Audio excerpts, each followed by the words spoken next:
So now that we're live, you guys should be able to join it and listen. Great. So I'm gonna pick any questions for the last part, right? Good. Yeah. Yeah, Keep us on our toes. So that means we can go here. Here's live right now. Okay, and then this is what people are seeing right now. So it's just a starting scene, but okay, so they can hear. Mm-hmm. Yeah. So we can say something like, for those of us who are didn't right now, we haven't we're kind of starting. Hang tight. We'll be live in about 1 minute. T-minus 1 minute. Yeah. You guys are just in the green room. 11 seconds before things go live. Yeah. So, and then what I do here is I have this playing. So then when people have comments, I can see, and then on this end, I could go and like, oh my God. I like this part. Stop. I could go in here and then I could highlight the comments. So whoever wants to comment, I could hit, like I could highlight it and it's gonna pop up right there on the screen. So what I do here is make this stream a little bit more interactive. Yeah. It's like what's that? The Yellow Brick Road. What, the Wizard of Oz? Oh yeah, and the Wizard of Oz. Peter's the guy at the Because yeah, it's because I have like 因为我有多动症，所以这样子真的会帮我。 Hey, that's not fair. When you told me it was just a little bit. I did. That was a little bit. And now I'm done. Okay, well, we're gonna go offline. 我美国人。 Oh, there you go. 他 Oh, 是美国人。 Okay. Peter, ready to roll? Where are you from in China? Northwest. No. Oh, okay. Northwest 宁夏。哦，你是东北人。 No, 西北 Northwest. Oh, okay. 我是南京。 Nanjing? 南京。 Oh, cool. Yeah.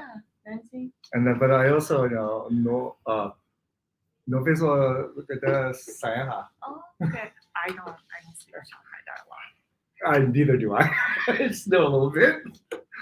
All right. Oh, it's 5:01. We have to do this. Okay, let's go. Here, this is going to make it easier for you to find it. We are live in 3, 2, 1. Oh, sure. I get cute. Wow. You're fired, Peter. I know.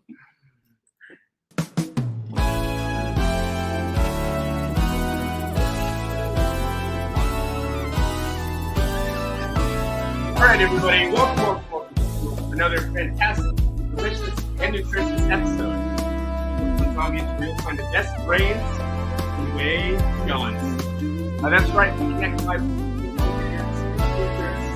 entrepreneurs so you get to demystify your emerging tech and also help our founder community learn what they need to get to the next level. Super jazzed to have you here today. It's Tuesday, January 31. My name is Nick Larson, serial entrepreneur and ambitious beach bum. And my name is Peter Wang, brand community manager at Intel and overall social media person. So quick shout out to our sponsors. We've got Nicodex, wonderful group to work with if you're building digital products. So be it web, be it mobile, check out Nicodex.com. They're based in Mexico, in Hermosillo, and they start at just $25 an hour. They've done amazing work for Danny Itzowski at Skunk Lock, and at Side Pocket, another one of his startups. And then they've also done some terrific work for Matt Lensner at Bazinta. Also want to do a shout out for our friends at Primero Negocios, who will get you local customers, digital marketing pros. Check them out, primeronegocios.com. So first and foremost, we're really pleased to have Joanna Zhu, VP at Apex Group here today. And we're going to talk a little bit about finance, fund administration, M&A, and some other goodies as such. So Joanna, welcome. Thank you for having me. Yeah. Excellent. So let's start off with a little bit about yourself. What was it about your early experiences that led to your passion in finance and such an impressive career?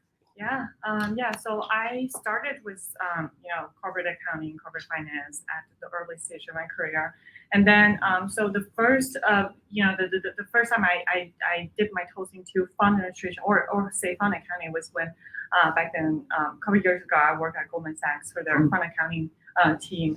And then after that, when I moved from Dallas to San Francisco, I was working at a very reputable fund administration company. And then now I'm with Apex doing, fund administration and also, I also coordinate a little bit with the corporate service side. Yeah, so it's really interesting to see how our professional service company can connect, where the founders and the founders. So where the venture is and where the startups coming from. So it's been a great journey so far. Yeah. Wow, and pretty impressive team. 85 different offices from almost 36 countries around the world. But what does Apex do from a 10,000 foot level? So we thank you for introducing Apex Group a little bit. Yeah, we have 85 offices global wise and more than 40 countries, more than 10,000 employees. And so I would say the three pillars of the service that Apex do are fund services, and then financial services, and then also the corporate services.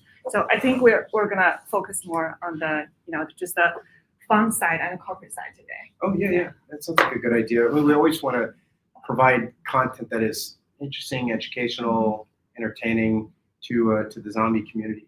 I also prefer focusing on the fun side. The fun side? But that's right. Speaking of, what is fund administration to the lay?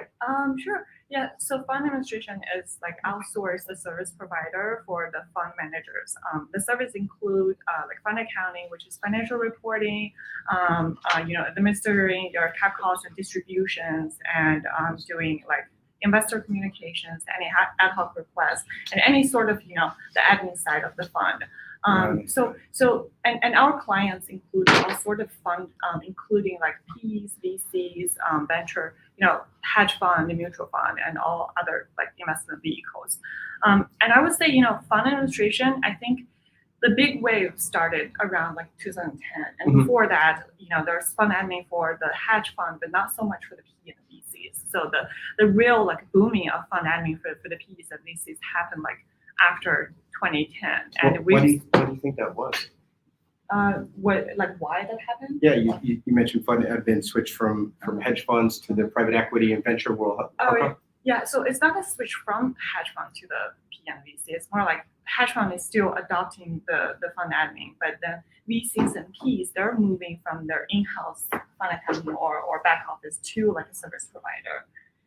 Because there's expertise and maybe shift the liabilities. Yes. Would that be helpful?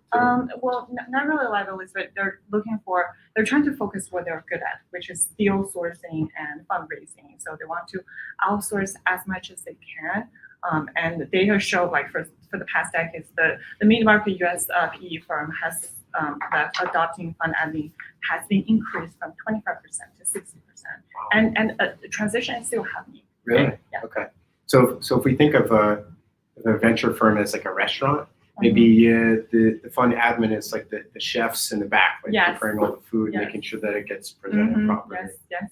So what makes somebody good at fund administration? I would say if a venture or a PE firm is looking for a fund service provider, I would consider maybe 4 main areas.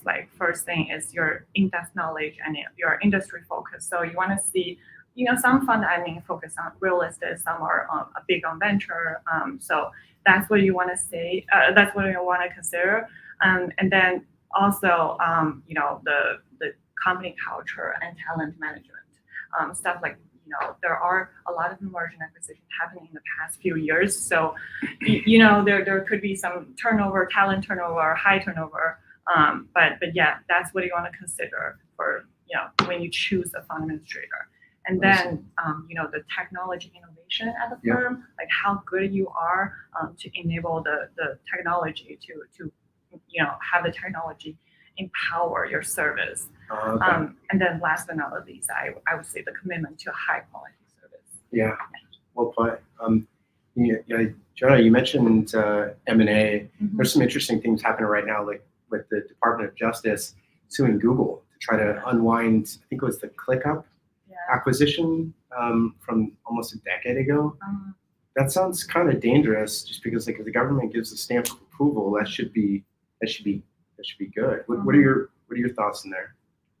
for the merge and acquisition, like Yeah, the merger M&A space, it Uh-huh. seems kind of going in like an interesting direction that could actually chill the market. Yeah, yeah. Well, I think merge and acquisition is still, happening in a lot of industries. Like, for fund admin, we've seen a ton of merge and acquisition in the past few years. And Apex was part of it. We acquired like dozens of companies, and we don't just acquire other like fund admin. We also acquire like other service lines. So we're trying to really build the ecosystem to serve the fund managers through their entire investment cycle. And it's interesting that I think we're trying to put in a one-stop like single solution at Apex, where you have fund admin service, you have corporate service, you also have like other financial service like Manco, treasury, custody. What do those what do those things mean? Yeah, well, so like Manco means management company services, and some of those doesn't like really apply to the North America ventures because we are a global company. We have branches in Europe, and that's like I think some of those services would apply to Europe, but yeah, what we do here are more for fund administration and corporate outsource CFOs. I see. And so I imagine different markets means different processes, different regulations, like M&A in China right now. So is that pretty hot space, or what are your thoughts? Well, so if we're thinking about the fund admin market in China, I personally was very curious for a very long time because because there wasn't fund admin wasn't a thing in China. I think maybe nowadays the Chinese market fund admin was more like prior 2010 in the U.S. Where they don't have like all the ventures MPs are doing their in-house fund accounting, doing their in-house back office rather than doing outsourced. It'd be interesting is if you could have, Peter, I'd love for you to weigh in. It's like an ROI calculator. Mm-hmm. So like if you're talking to a prospect that currently has fund admin in-house, you'd say, well, if you switch to a top tier firm like Apex, well, then you'd be able to save X dollars per year because we've looked at the TCO or the total cost of ownership. Yeah. But what does that conversation look like? Like the benefits from moving something in-house to experts like yourself? That's a great question. And I think you want to look at this in both ways, like from the GP side and from the LP side. So from the GP side, which is fund manager, maintaining an internal model is expensive. Like you need people, but we're experiencing a shortage of accounting talent these days. And then you need technology, softwares, which is cost is rising, and your LPs are requesting more and more reporting and more like more sophisticated reporting, but it could be hard to maintain them in the spreadsheet if that's what you have historically done. I see. So yeah, I think just outsource, like from the LP side, outsourcing to fund admin would make more business sense because it saves costs, and then this would also help the fund managers to focus on what they're good at, which is fundraising and deal sourcing. I see. Stay in your lane. Focus on what you're really good at. Yeah. And it's not just fund admin that they're trying to outsource. It's also like audit, tax, legal. And nowadays, if a GP went out for fundraising, your LP might want to see like your core business provider, which is legal, tax, audit, and fund admin. So from an LP standpoint, the money that you were able to save at the GP level will be passed on to the LPs. And some of the institutional investors, they require fund admin as their part of their due diligence. So I see. So, Like yeah. due diligence, like a KYC or Yeah, knowing your customer. or they're just looking for some independent control on things like bank accounts, or because LPs are essentially giving you money for about at least 7 or 8 years for a closed-ended fund, and they want to see some independence and segregation of duty there. Yeah, I mean, obviously trust is important, something like that. But if you're investing millions of dollars, you want to have some kind of flexibility. Yeah. So we have a question from the audience. Nicholas here wants to know, in so many industries, business evaluation took a hit in the past couple of years. What industry do you see M&A coming back in with? Good question. That's a great question. Like, what industry do you see M&A are coming back? I think, it would be any industry that already passed the stage where you're booming and a lot of new players are joining in. It's really where everybody is making steady revenue, and you just like in fund admin, like a lot of people in our industry are thinking there's a transition coming, like maybe in the next couple of years, there will be just a handful of the top fund administrator with like a few niche fund admin firm like cater the specific geography or GP needs. So yeah, I would say like for the industry that's already past the stage of booming, and that's where they will have more merger and acquisition. So it sounds like we're this whole space. This is coming from someone who knows nothing about the space. My world is marketing. Yeah. So I'm just sitting here going like, what's going on? But what it sounds like is this whole very similar to like a restructuring. Like things are cooling off, and then when it does come back, it's going to come back smarter. Yeah, and just like what happened for semiconductor, like you're in Intel, right? Like maybe this happened in semiconductor industry maybe a decade ago already. But Oh yeah. Yeah. I remember like when I was growing up, a lot of my parents. Well, actually, every single one of my parents have worked in semiconductors. Yeah. And I remember Every single like, one of you. How many parents do you have? enough. look, Nick. We live in 2023. Okay. I'm allowed to have 3 sets of parents if I want. And frankly, how dare me for asking? And how dare you? Yeah. I think I just got canceled. Let's move on. All of my parents have gone through layoffs, and I remember like as a kid, like thinking like, oh, we have to cut back because dad's company has to go through layoffs, mom's company has to go through layoffs, and I remember thinking like it was very scary. And then now I kind of have to go through layoffs. Luckily, I didn't.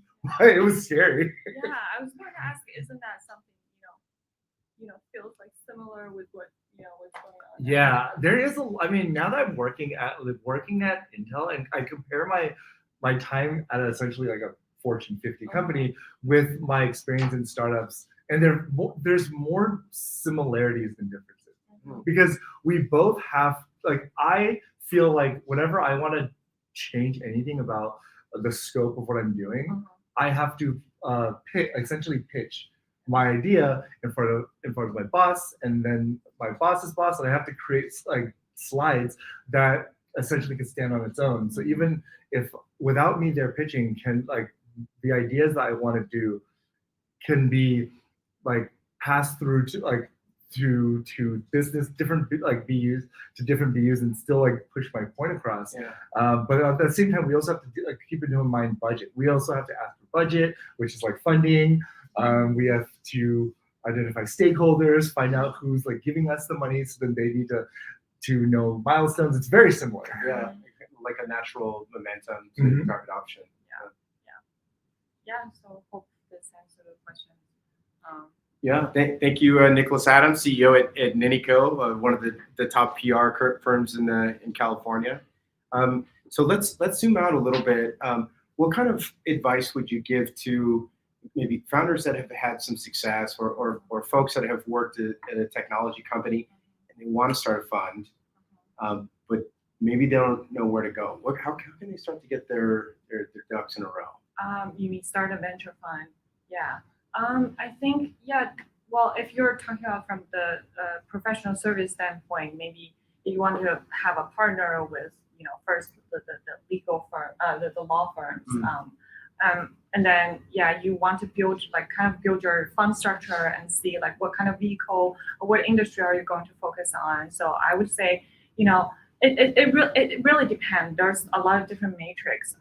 It all depends on like which industry do you want to focus on, like what, or like what kind of marketing, what stage are you trying to invest in? Very true. Because Series C and Series A, Series B will be like Sure, very completely different. Yeah. Speaking of a focus or an expertise in a particular market or vertical, does Apex really shine in a particular few verticals, or does Apex like to stay away from like crypto, for example, or help us better understand?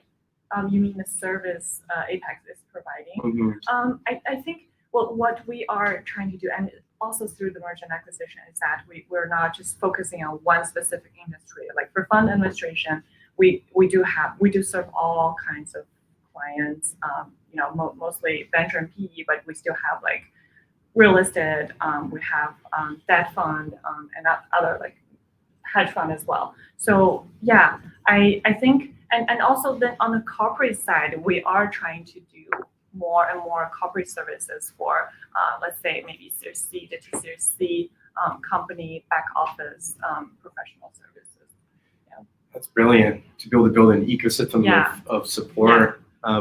You mentioned something, Joanna, I thought it was pretty interesting as far as like adoption and how quickly a specific market is growing. Because obviously we've seen a ton of growth in B2B software, but we're seeing kind of, from my perspective, predatory activities from big players like Microsoft, for example.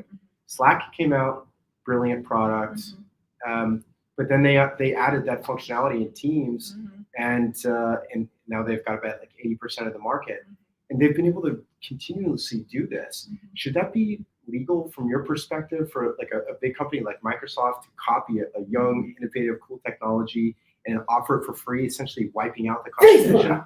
Facebook! Oh my God! Bless you, I'm so sorry. I'm coughing Get a a tissue lot. for this guy? Well, yeah, that's a great question. I think I think I could only speak from like a professional service standpoint. I'm not here to answer whether that's right or legal. But there are still a bunch of niche market where a company can serve.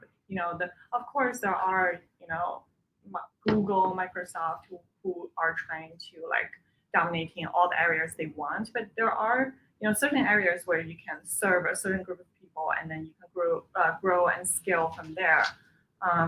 So yeah, and at any point you may want to like be backed by a venture, or you may want to like our topic, fortify your storytelling through data, and that's where professional company can come in and help. I feel like this is where also having your legal setup is pretty important, right? Because if you have if you have a good legal team and they're able to, I guess, patent the right things or set up the right safeguards. Yeah, I would say at the very early stage, like Series C, there's not much back office stuff you need to do, because that's when you are still trying to define your product and define your product and market.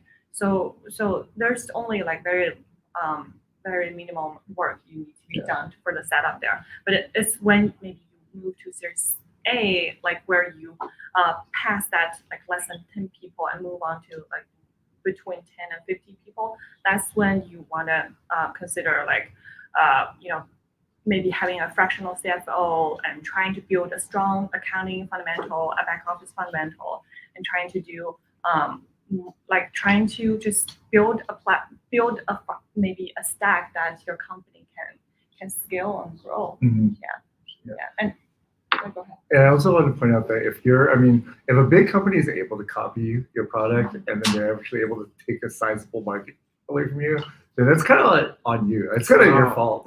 Spoken like a true communist. Look, man, if you didn't do the right branding to build to like set yourself above everyone else, and someone like Microsoft copy Do your you stuff. really, do you really think it's a branding play? It I- is such a branding play. But think about the two resources: a small startup versus a billion-dollar company. They could throw capital. I at the mean, problem. actually, no. It's not just branding play. It's really like it's a.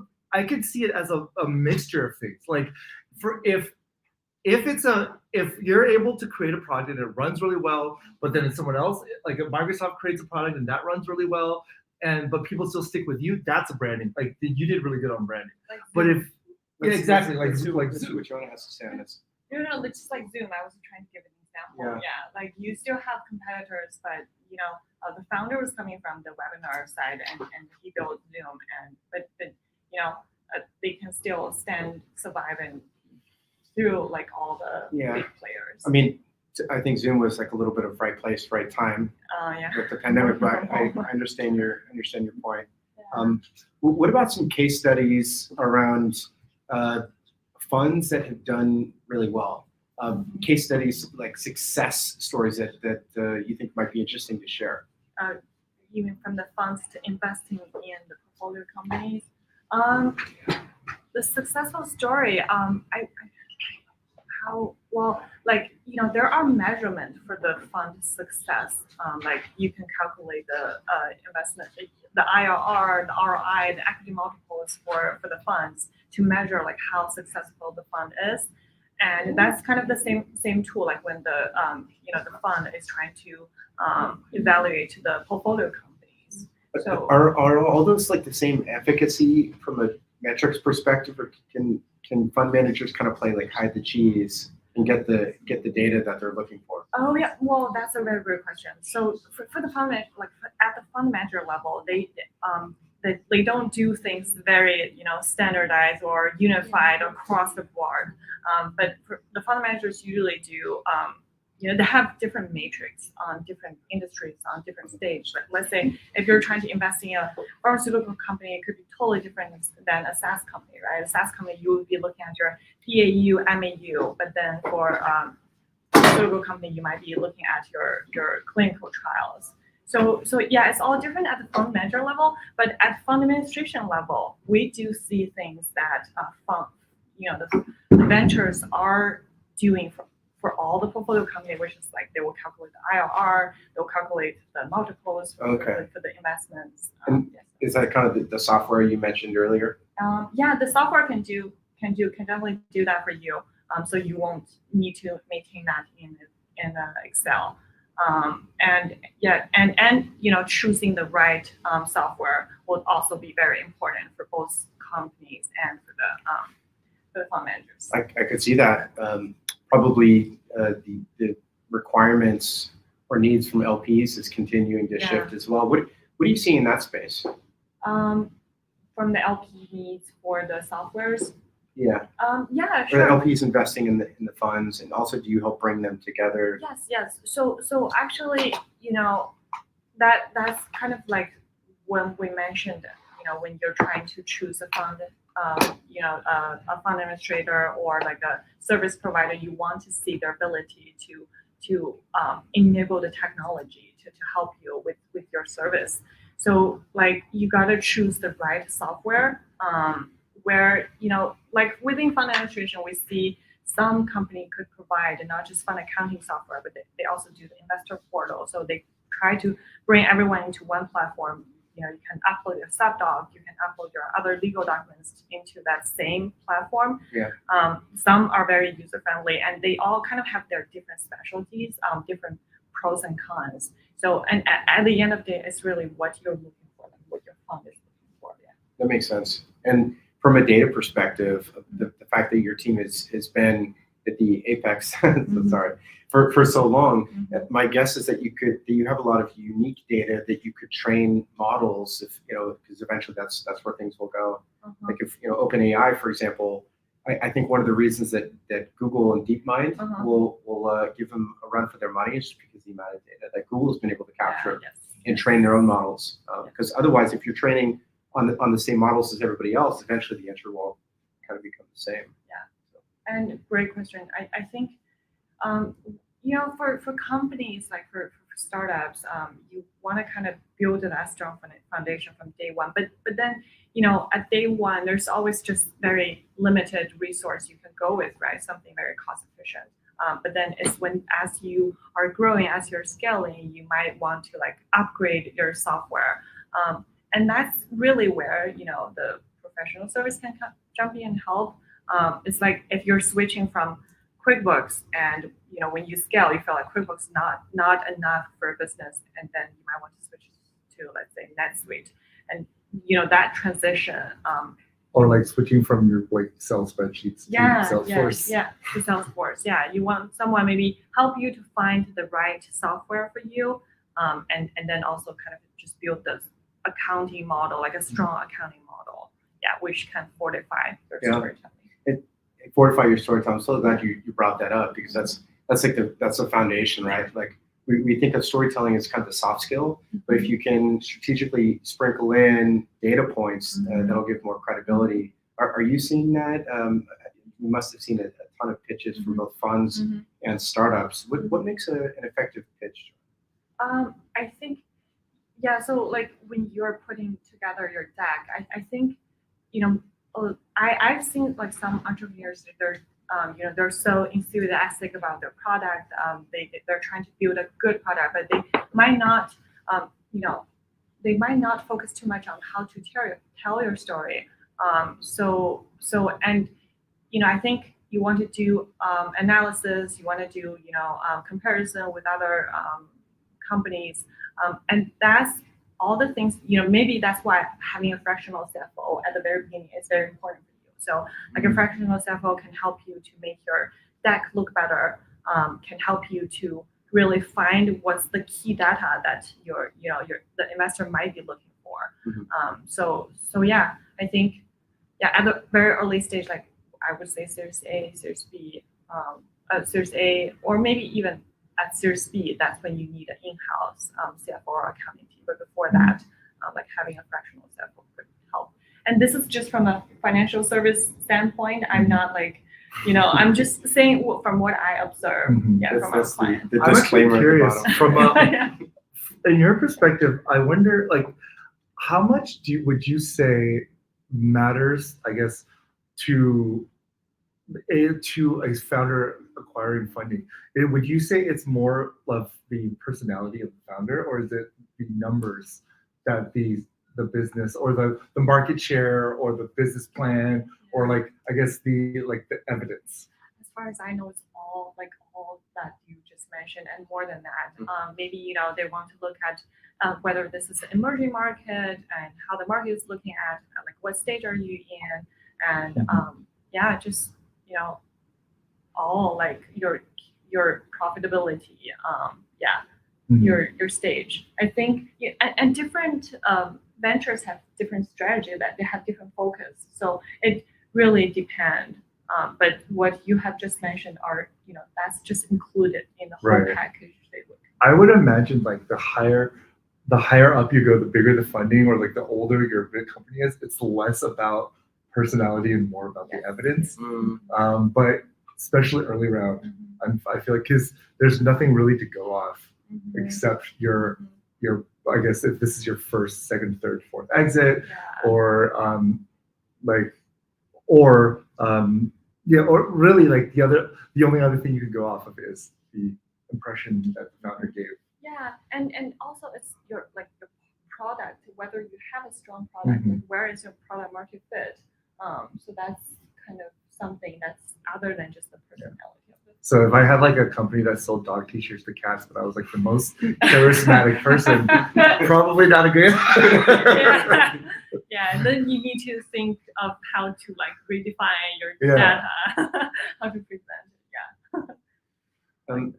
And so from let's zoom back a little bit on you, because obviously we want to get into the kind of content that'll be helpful for our founders, but we also want to learn a little bit more about yourself. Tell us where'd you go to school? What were your first interests in finance, and did you know that you would land in such a beautiful place with brilliant people building companies? Well, that's a good question. I studied at Dallas, Texas, for my master's degree, and with accounting major. I got my CPA a few years after I graduated, and I started with corporate accounting. And I think, it was when I didn't I would say when I was trying to make the transition from corporate accounting to fund accounting or fund administration, I didn't have a full picture of what that looked like. Yeah. And I think at the first step, it was purely just something happened to me. So it's not like I choose fund admin. But then as I am moving on, as I'm studying more and more and extend my career in fund admin, I found that this is a very interesting industry. And these days we've seen accounting students are dropping off their major or doing double major, and the entire state is facing like a accounting talent shortage. I think, for me, I feel like if you really like what you are doing, just stay where you are, and the fun things will come up at later stage of your career. Yeah, I like that, but just on to play devil's advocate a little bit, I think it's a good idea to kind of figure out where the industry is headed overall. Yeah. Like they say skate to where the puck is going, not to where the puck is, kind of thing. Mhm. So where do you think the industry will be in say 5 to 10 years? What's the future of fund administration look like? Yeah, like fund administration, I would think, like we mentioned earlier, there might be a few top-notch fund administrators in the industry. Just like the traditional accounting have Big Four, right? And then along with some niche fund accounting firms who can serve some niche market, like for special geographies or different GP needs. And that's why Apex has been doing merger and acquisitions and trying to bring everyone to one platform. And we are indeed a servicing company, not like trying to just doing, just dump the tech. Yeah, and we care about people. Yeah. We care about the service quality. And we are here with the solutions that we're trying to help you. Especially because it's launching a fund that's got to be daunting, right? Even if you've done it before. So knowing you can count on trusted pros that have done it before and know which challenges to avoid, that's got to be it's hard to put a price on that. Yeah, and they can help you to make meaningful connections. Right. Like you'll meet people who have done went through the exact same path that you are going with. And speaking of putting a price on things, what's the process for VCs to put a price on a company or a firm that they're considering investing in? That will be a great question for the fund managers. But Okay. I think from what we can observe, it's based on the valuations. It's different depending on whether it's before investing or after investing. So before investing, like I mentioned, there are so many different metrics you want to consider. And then after investing, they want to consider, your profitability and different industry office always have different ways. So that's what really the fund manager does. Okay. But we do support them to do IRR calculations, ROI and all stuff like that. I see. But yeah, for valuation, and there are a lot of independent companies doing providing the valuation service these days. Oh, very true. Yeah, so not all the ventures doing their valuations in-house. And there's got to be some kind of I'm going to say financial debt, but I don't mean it in the classical sense. I mean a fund tries to do it themselves. Maybe they screw up and they're going to have to eventually come back and unwind a lot of those processes. Have you seen something like that before? Does that end up being really costly for the team? What does that look like? Yeah, I think, maybe in the past couple of years when, the big wave of the outsourcing fund administration happened, I may not see a lot of examples like that. But yeah, when you are launching a fund on day one, you want to make sure you're partnered with the right group of people, and you want to make sure through the partnership with the professional companies, you can get if these companies have partners with other service provider, you get the connection and you get the discounted rate as well. All right. So that it's really about what you need help with, and you want to bring that part of from the servicing company. Like depending on what you need, like what you're good at. Like, are you good at fundraising, and then you're good at deal sourcing. You might not be very good at fundraising, and you want to find some help with fundraising. Yeah, I could see being from a strategic perspective, kind of interesting for the founder to say, oh well, you know, I'm not good at this. I'm going to go teach myself that, and so that way we could. But in reality, and this is kind of an epiphany I had talking to a founder a couple of years back. Find somebody that's really good at that and let them run with it, and then take what you're already naturally good at and can you continue to build on it, and then work together, and then you'll go much further. Yes, that's the way. And you know, you get to learn all that stuff like as you're working with someone, and that will maybe eventually become part of your skill sets. Yeah, that's a good point. That's a good point. And so, from a resources perspective, how's Apex, I guess, kind of systematizing or providing this to, because 85 offices, I mean, you have so many clients over such an impressive background. How can you make these resources available, readily and easily available to your community? I would say we do like client reaching. Apex has been growing like a lot organically. Like we just got clients retention rate, very high client retention rate.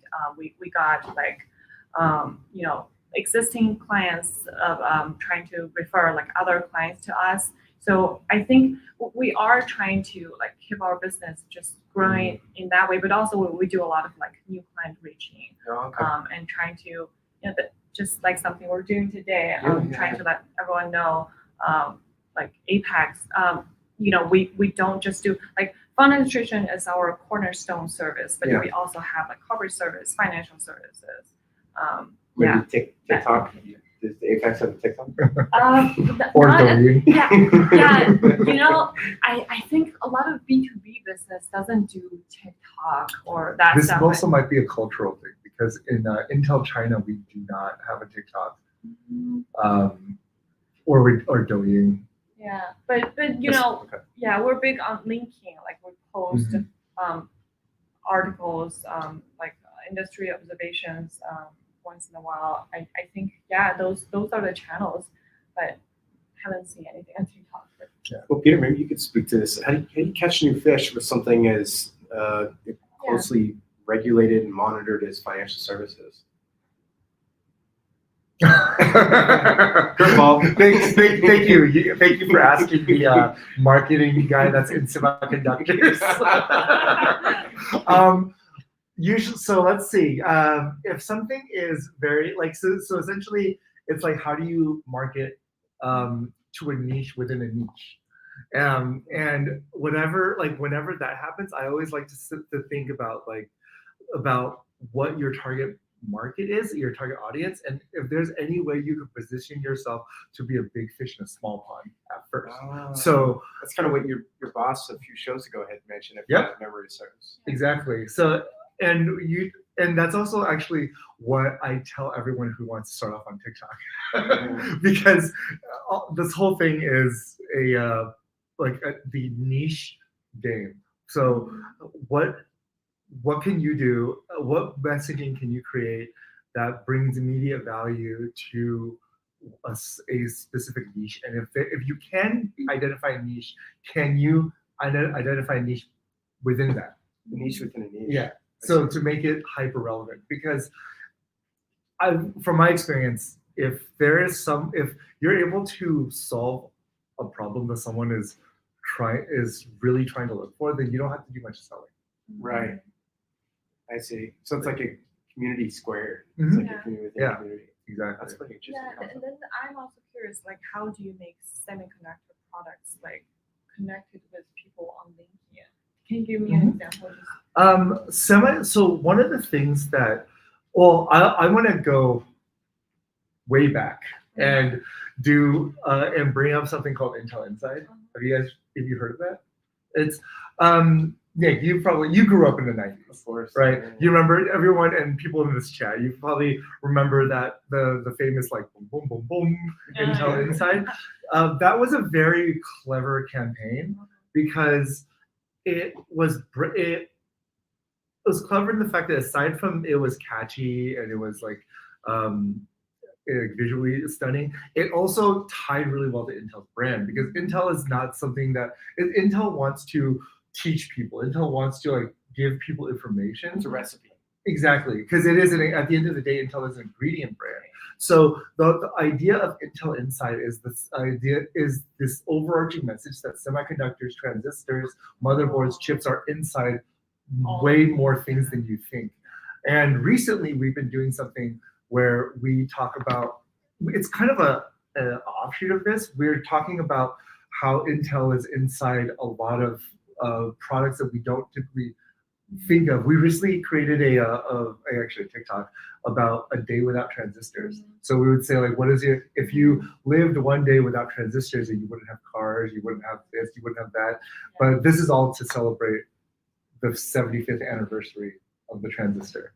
So Ro had from Unity Central had mentioned a while back that in Mad Men they had Bethlehem Steel come in, and they had a kind of a similar challenge, right? Like they make steel, and their marketing campaign was, Chicago brought to you by Bethlehem Steel, New York brought to you by Bethlehem Steel.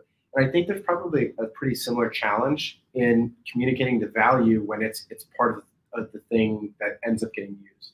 Yeah, exactly. It's like, how does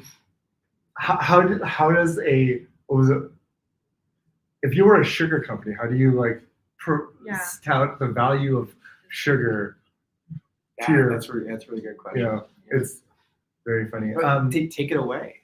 Just like you mentioned, like a day without transistors, because then you realize, wow, this is really a pretty crucial element of our everyday lives. Yeah, exactly. We have a question from Sandra. Hi, Sandra.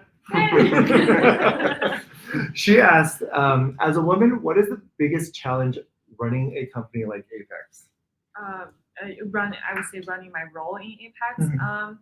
As a woman, I think the real challenge only comes since I had my son. He's 2-year-old now. I think just trying to leverage the time you spend at work, which you really love to do, versus like you do want to play with him, you do want to spend some time with him. So yeah, I think, well, because I think for women, naturally we care more about like families and kids. So I think that's one of the challenges. Like if you want to see like how women versus men are different, like when you're running a role in Apex. But yeah, I think that was, but yeah, very luckily I got some support now. So I get to spend more time at work. But it's just different stage. You will have like a time period where you want to maybe slow down your career and then try to focus on family more. But then after that phase, you can be back. And that's why I think the talent management corporate service was really good. They have a very low turnover rate because they have experienced, very seasoned professionals who like to do consulting based work. Who doesn't spend more than 40 hours a week. They have that flexibility there, so they are very happy. A lot of like women who are already a mom love that type of work. So yeah. I hope this answered your question. Great answer. Yeah. Yeah, because as a woman, the society like expects a lot from us, and we have to juggle between the babies and between like have a career, a successful career. So that's something like admire from women like you, like vice president in this company, and then the family, and have to be like everything perfect at home. So that's great. What about specific opportunities, like not necessarily challenges, but maybe other women in your community that be able to kind of help each other out? Have you seen something similar? Oh yes, I am actually on a great community where I got so much energy from them. It's a workshop I attended. The majority, I would say 99% of them are women, and we support each other. I feel like having a community is so important, where you can feel like very authentic, and you're free to talk about the life and work the challenge you're having. That's very important. And I want to mention, so at this workshop, at the very first session, the mentor, the teacher mentioned there are, in Buddhism, there are 3 pillars, like,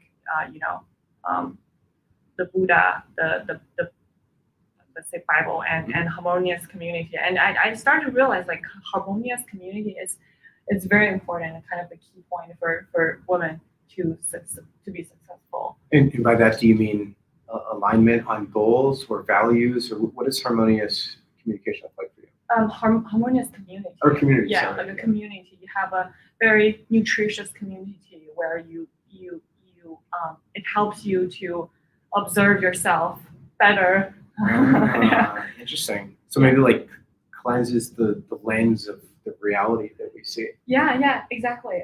Like, the world is just the way how you see it, and you're trying to observe your thoughts and your emotion more. It makes you better communicating with family members and at work as well. Yeah, I think that's part of the foundation of Buddhism too, right? Like Yeah. seeing everything fresh for the first time. It's like it's a big challenge, of course, Yeah. because we come to with all these preconceived notions, and maybe we were told something about ourselves in the past, and that kind of like still lives in our brain. But that's amazing. I mean, existence is suffering. So. The more you like, what was it? The more you desire, that leads into a karmic circle. That's what I learned. Yeah, thank you for bringing that, the personal part of the question to the course. conversation. Of course. I mean, that's Conscious conversation. sure. Yeah. Oh, we've got the question. So Jules is a little bit under the weather today, so we're gonna have Sandra help us out with the conscious conversation. This is a pretty fun part of the show too. So Sandra, go ahead. What is the best thing that somebody ever did for you? Like Once something- more. What is the best thing that somebody did for you? Like the best thing, like something that you never gonna forget. Can be a family, can be I from put the the question family, the friends. right there. Yeah, I would say, just that having my child, like my son, is the best thing that ever happened to me. I still remember the first time I seen I was at the hospital seeing the image of the little baby jumping. Wow. It was the magic moment that you feel like, yeah, your world has changed. Oh my god. Yeah. Can't wait. Yeah, what a blessing. Yeah. And Peter, what about you? What's the best thing that somebody has ever done for you? Honestly, I could actually say, me going to China in 2018 and my aunt convincing me to download TikTok Wow. because it got me this job at Intel. It's funny, like I remember seeing like watching it when my aunt showing it to me, and I was thinking, this is dumb. This is so stupid. Why would anyone How ever contrarian. why would anyone ever do this? Like, why would anyone ever download this? Look at me now. Yeah. And diversifying too. It's like YouTube Shorts. It's doing something interesting. Is it too much of a hot take to ask you for your opinion on TikTok getting shut down in some of the universities? Have you heard about this? Yeah, I In have. 29 different states, if I'm not mistaken.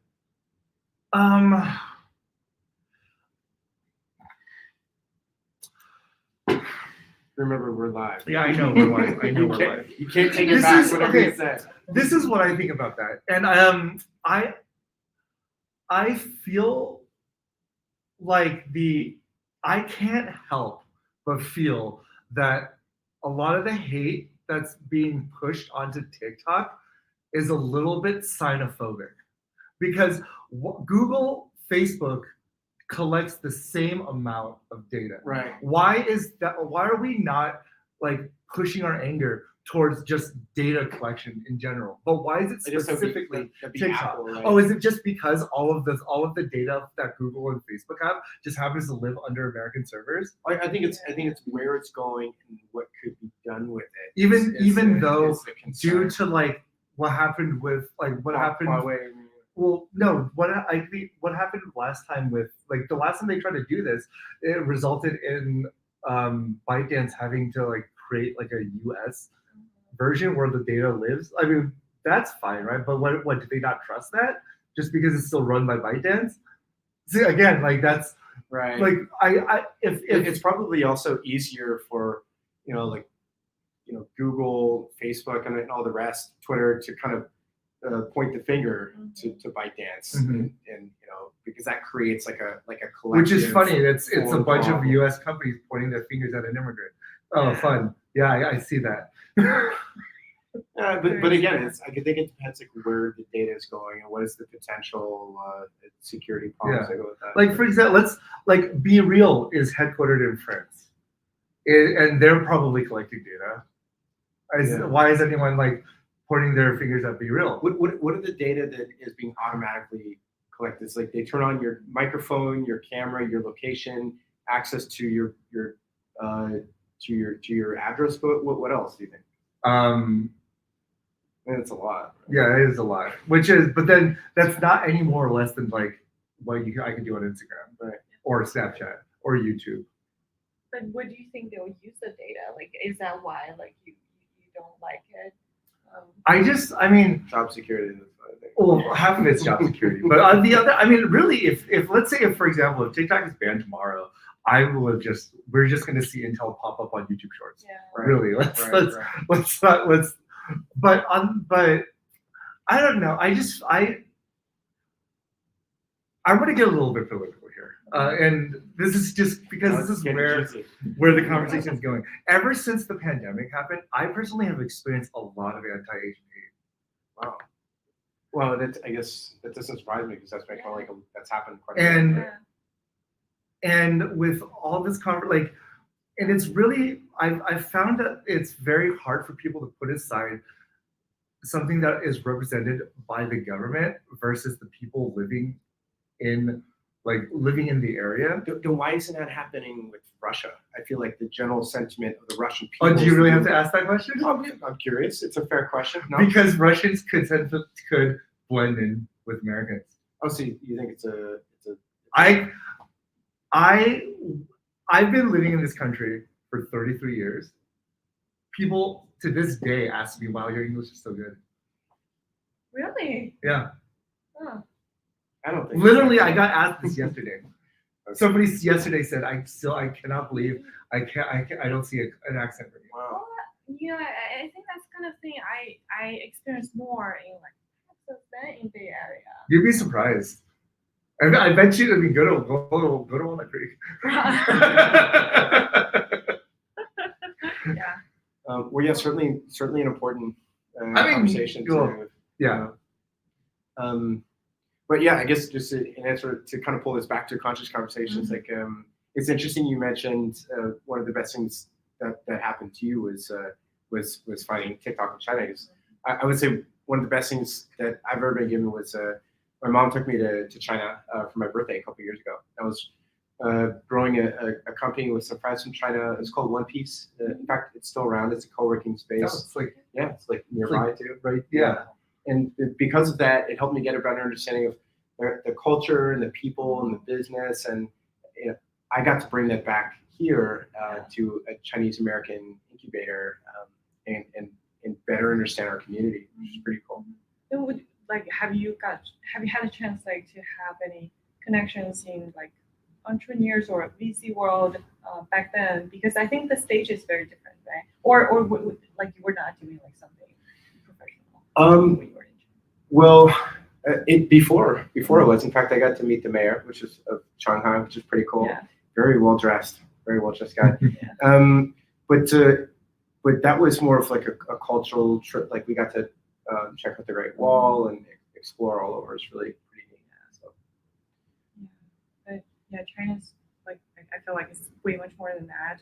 I'm originally coming from China, and I think it's way much more than just Great Wall, like the sightseeing stuff. Yeah, the people and the culture.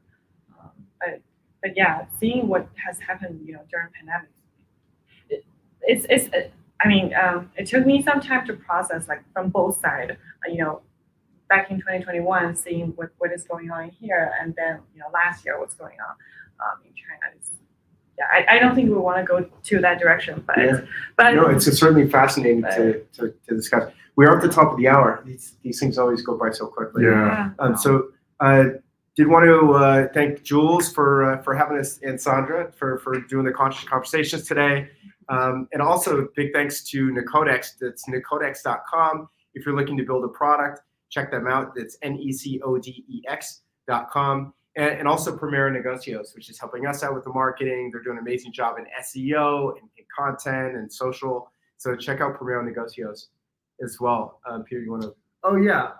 If you for those who can't, I don't even know why I'm saying this. If you can't make this show, our podcast is on Spotify. But also, if you want to sign up for our newsletter, there's our QR code right there. This thing I can. One day I'll get it. Tickle Peter. Right there. I'm telling you, like, direction. Cool. Peter, you want to play the Yep. Outro. Okay. Cool. Dr. Bailey and Sean Sandy, David. We'll get you next time. And thanks for joining Best Brains in the Bay. And until then, take care of yourselves and take care of each other. I am lost Boom. without Great job. you. In my world, I need you. Hold on. I cannot rest